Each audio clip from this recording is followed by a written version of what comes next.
Hello my dear students, last video में हमने exercise set 3.3 के सारे क्वेश्चंस किए थे। आप में से बहुत से स्टूडेंट्स ने कमेंट किया था, मैम एक्सरसाइज 3.4 का सोल्यूशन जल्दी अपलोड कर दो। तो आपकी इस रिक्वेस्ट पर आज हम द वर्ल्ड ऑफ नंबर्स की एक्सरसाइज सेट 3.4 के हर एक क्वेश्चंस को इस वन शॉट वीडियो में सॉल्व करेंगे। वीडियो को एंड तक ज़रूर देखना। तो चलिए शुरू करते हैं। Question number 1 is represent the rational numbers 2 by 3 minus 5 by 4 and 1.5 on a single number line. So देखो, first is we have 2 by 3. अब यहाँ पे जो हमारा डिनोमिनेटर है वो न्यूमरेटर से बड़ी वैल्यू है, सो इट मीन्स ये एक हमारा क्या है, प्रॉपर फ्रैक्शंस है। और जो प्रॉपर फ्रैक्शंस होते हैं वो हमेशा 0 और 1 के बीच में लाई करते हैं। अब हम क्या करेंगे, जो 0 और 1 है इसके बीच में जो स्पेस है उसको 3 इक्वल पार्ट्स में डिवाइड करेंगे। 3 में क्यों किया, क्योंकि यहाँ पे हमारा जो डिनोमिनेटर है वो क्या है, 3। सो 1 2 3, ये 3 इक्वल पार्ट्स हो गए। अब 0 से काउंट करना शुरू होंगे। 0, this is 1 by 3, this is 2 by 3 and this is 3 by 3। 3 by 3 1 होता है ना, तो इसीलिए यहाँ पे ये 1 आ जाएगा। और अगर 0 by 3 करेंगे तो 0 हो जाएगा, ठीक है। सो 1 by 3 यहाँ पे आएगा हमारा, और 2 by 3 हमारा कहाँ आएगा, यहाँ पे। So this is our required answer. ये चेक करने के लिए कि हमें कितने पार्ट्स में डिवाइड करना है, सबसे पहले जो डिनोमिनेटर होता है ना उसे देखना। जो वैल्यू होगी डिनोमिनेटर की उतने ही पार्ट्स में हमें उसको डिवाइड करना है। ये कब होगा, जब हमारा जो फ्रैक्शन है वो कैसा होगा, प्रॉपर फ्रैक्शन, यानी कि जब हमारा डिनोमिनेटर न्यूमरेटर से बिगर वैल्यू होगा, ठीक है। Second part is -5/4। -5/4 एक इम्प्रॉपर फ्रैक्शन है। क्यों, क्योंकि यहाँ पे जो डिनोमिनेटर है वो न्यूमरेटर से छोटा है। अब इसको चेक करने के लिए कि ये कहाँ लाई करेगा, सबसे पहले 5 को डिवाइड करो 4 से। यहाँ पे हमारी ये ध्यान रखना नेगेटिव वैल्यू है, ठीक है। सो जब हम इसको डिवाइड करते हैं तो 4 1 जा 4 और हमारा रिमाइंडर बचता है 1। सो इसको हम कैसे लिख सकते हैं, 1 and 1/4 with a negative sign, क्योंकि यहाँ पे हमारा नेगेटिव साइन भी था, ठीक है। 4 1 जा 4, 4 + 1 5। तब इसको हम सॉल्व करेंगे तो ये हमारा -5/4 के इक्वल ही आ रहा है ना। सो ये वैल्यू हमारी कहाँ लाई करेगी, -1 और -2 के बीच। ये तो पता चल गया कि -1 और -2 के बीच में लाई करेगी, लेकिन कहाँ पे, उसके लिए हमें यही वाला मेथड अपनाना पड़ेगा। देखो यहाँ पे भी अब ये इम्प्रॉपर फ्रैक्शन था, यहाँ पे अगर हमने डिवाइड किया तो ये प्रॉपर फ्रैक्शन बन गया ना। इसका न्यूमरेटर छोटा है और डिनोमिनेटर बड़ा है। सो फिर से वही स्टेप करेंगे कि हम जो -1 और -2 के बीच का स्पेस है उसको 4 इक्वल पार्ट्स में डिवाइड करेंगे। बट क्योंकि ये नेगेटिव था, -1 था, इसीलिए नेगेटिव साइड आएंगे, ठीक है। सो यहाँ पे ये हमारा हो जाएगा -5/4। Third is 1.5। 1.5 को हम क्या करेंगे, देखो 1 जो आगे ये वैल्यू लिखी है ना, इसका मतलब हमें इस नंबर से आगे की तरफ मूव करना है। तो हमारा 1 का है, यहाँ पे है। इसका मतलब ये जो नंबर है ये 1 और 2 के बीच में लाई करेगा, ठीक है। अब नेक्स्ट इसको चेक करेंगे। यहाँ पे डिनोमिनेटर में 2 है, यानी कि हमें इस स्पेस को 2 इक्वल पार्ट्स में डिवाइड करना होगा। तो यहाँ कहीं बीच में यार ये नंबर आ रहा होगा ना, हाफ है ये, वैसे भी देखो ये हाफ वैल्यू है तो बीच में ही आता है ना, हाफ यानी कि 0.5 कहीं ना कहीं बीच में आता है ये। सो 1.5 हमारा कहाँ पे आ जाएगा, 1 और 2 के बीच में, ठीक है। Question number 2 is find 3 distinct rational numbers that lie strictly between -1/2 and 1/4। Strictly का मतलब क्या होता है कि 1/2 और 1/4 के बीच में आने चाहिए। हम 1/2 और 1/4 को नहीं ले सकते, ठीक है। सो इसके लिए हमें क्या करना पड़ेगा, पहले जो इनका डिनोमिनेटर है इन्हें सेम बनाना होगा। तो डिनोमिनेटर को सेम बनाने के लिए हम एलसीएम लेंगे। तो डिनोमिनेटर को सेम बनाने के लिए अगर हम इस वाले वैल्यू को -1/2 को 4 से मल्टीप्लाई कर दें तो हमारा आ जाएगा -4/8, और 1/4 को 2 से मल्टीप्लाई कर दें, न्यूमरेटर और डिनोमिनेटर जो भी ऑपरेशन होगा वो हमारा न्यूमरेटर और डिनोमिनेटर दोनों में होगा, ठीक है। सो -1/2 को हमने 4 से मल्टीप्लाई किया और 1/4 को हमने 2 से मल्टीप्लाई किया। हमें यहाँ पे देखो अब कॉमन डिनोमिनेटर मिल गया ना, इसका भी डिनोमिनेटर 8 हो गया और इसका भी डिनोमिनेटर 8 हो गया। अब हमें इन दोनों वैल्यूज़ के बीच में अगर नंबर्स लिखने हो तो क्या हम नहीं लिख सकते? -4/8 और 2/8 के बीच में ये सारे नंबर्स लाई करेंगे। बट हमें तो कोई भी 3 रैशनल नंबर्स लिखने हैं।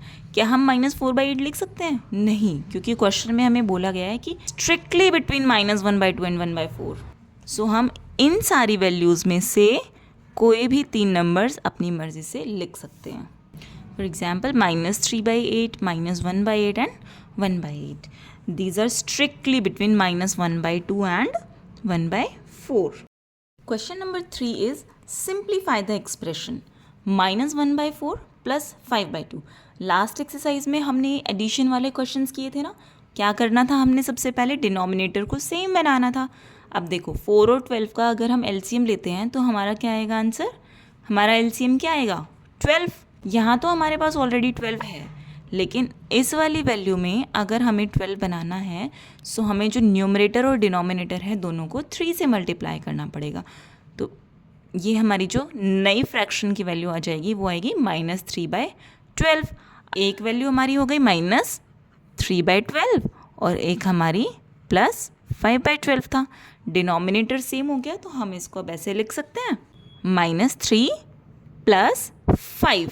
ठीक है, इसे लिख सकते हैं। तो इसको अगर हम सॉल्व करते हैं तो plus minus is minus, 5 - 3 is 2/12। अब क्योंकि यहाँ पे 5 बड़ी वैल्यू है इसलिए इसके आगे जो साइन है वही हमारा साइन यहाँ पे होगा, तो यहाँ पे प्लस साइन है। ठीक है, किसी के आगे अगर कुछ साइन नहीं होता इट मीन्स उसके आगे पॉजिटिव साइन है। और अगर हम इसको कैंसिल आउट करते हैं तो we will get 1/6 which is a required answer. अगर आपको यहाँ तक सब कुछ समझ आ रहा है तो अभी सब्सक्राइब बटन प्रेस कर दीजिए ताकि गणित मंजरी की नेक्स्ट एक्सरसाइज आपसे मिस ना हो। Let's move on to question number 4। Question number 4 क्या कह रहा है कि एक टेलर है, उसके पास 15 एंड 3/4 मीटर का सिल्क का क्लोथ है। ठीक है, अगर एक कुर्ता बनाने के लिए उसको 2 एंड 1/4 मीटर क्लोथ लगता है तो एग्जैक्टली वो कितने कुर्ते बना सकता है? Total silk available is 15 and 3/4। इस मिक्स्ड फ्रैक्शन को सबसे पहले हम इम्प्रॉपर फ्रैक्शन में कन्वर्ट करेंगे। उसके लिए क्या करना होगा, इसको इससे मल्टीप्लाई करेंगे, फिर जो वैल्यू आएगी उसमें हम 3 ऐड कर देंगे। तो 15 × 4 + 3 इज 63 और डिनोमिनेटर में हमारा 4 रहेगा। So total silk available is 63/4 metre.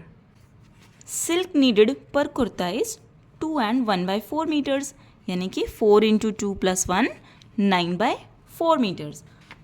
अब हमें नंबर ऑफ कुर्ताज निकालने हैं। चलो इसको समझने के लिए पहले हम छोटी सिंपल वैल्यू लेते हैं। सपोज आपके पास 14 मीटर क्लोथ्स हैं।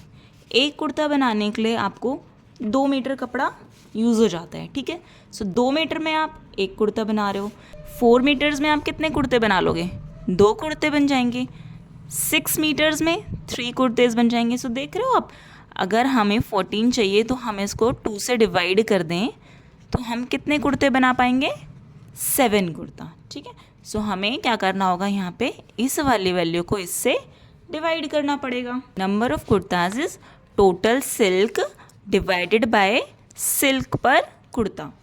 63/4 को डिवाइड करेंगे 9/4 से। अब डिवाइड करने के लिए हमने क्या करना पड़ेगा, जो डिवाइड का साइन है उसे हम मल्टीप्लाई से रिप्लेस कर देंगे और जो 9/4 है इसका रेसिप्रोकल करके लिख देंगे। सो 9/4 को हम 4/9 लिख देंगे। यहाँ पे 4 से 4 cancel, 9 7 = 63। Therefore, the tailor can make 7 kurtas. Question number 5 is find 3 rational numbers between 3.1415 and 3.1416. 3.1415 और 3.1416 के बीच में अगर हमें नंबर निकालने हैं तो क्या हम 3.1415 को ऐसे लिख सकते हैं? लास्ट में 0 ऐड करने से क्या कुछ फ़र्क पड़ा इस नंबर पे? नहीं ना, 0 ऐड करने पे कुछ फ़र्क नहीं पड़ा ना। अब ये लास्ट में हमारा 50 हो गया और ये 60 हो गया। तो इनके बीच में जो नंबर्स हैं वो 3.14151, 3.14152, 3.14156, या फिर हम और भी नंबर लिख सकते हैं 51, 52, 53, 54, 56, 57, 58, 59, डबल ज़ीरो ऐड कर सकते हैं और नंबर पूछे जाएँ तो 500 600 हो जाएगा ये, ठीक है। सो इनके बीच में हम कितने भी नंबर्स लिख सकते हैं। Next question is, can you think of other way to find the rational number between any two rational numbers? There are so many ways to find rational numbers. पहला क्या है, जैसे हम एवरेज लेके कर सकते हैं, टेकिंग एवरेज। अगर ए और बी कोई दो रैशनल नंबर्स हैं, अगर हम उनका एवरेज निकाल दें तो वो भी उनके बीच में लाई करेंगी, जैसे a plus b by 2 also lies between them. Second is by making common denominator, जैसे कि हमने यहाँ क्वेश्चन 2 में किया था। यहाँ पे हमने डिनोमिनेटर को सेम बनाया था और फिर इनके बीच में रैशनल नंबर्स फाइंड आउट किए। Third is by decimal expansion, numbers हैं उनको डेसिमल में कन्वर्ट कर सकते हैं और उनके बीच में जो नंबर्स हैं उन्हें हम लिख सकते हैं। These are exercise 3.4 solution. I hope आपको इस टॉपिक में कोई डाउट नहीं होगा। अगर कोई क्वेश्चन है तो बेझिझक कमेंट सेक्शन में पूछ सकते हैं। Now can you tell me which method you use to find rational numbers between any two numbers? अपना जवाब कमेंट में दीजिएगा। डिस्क्रिप्शन में मैंने टाइम स्टैम्प्स ऐड कर दी हैं ताकि आप किसी भी क्वेश्चन पर वापस जाकर उसे देख सकें। वीडियो अगर पसंद आई हो तो लाइक करें और अपने दोस्तों के साथ शेयर करें। Thank you. See you in the next video.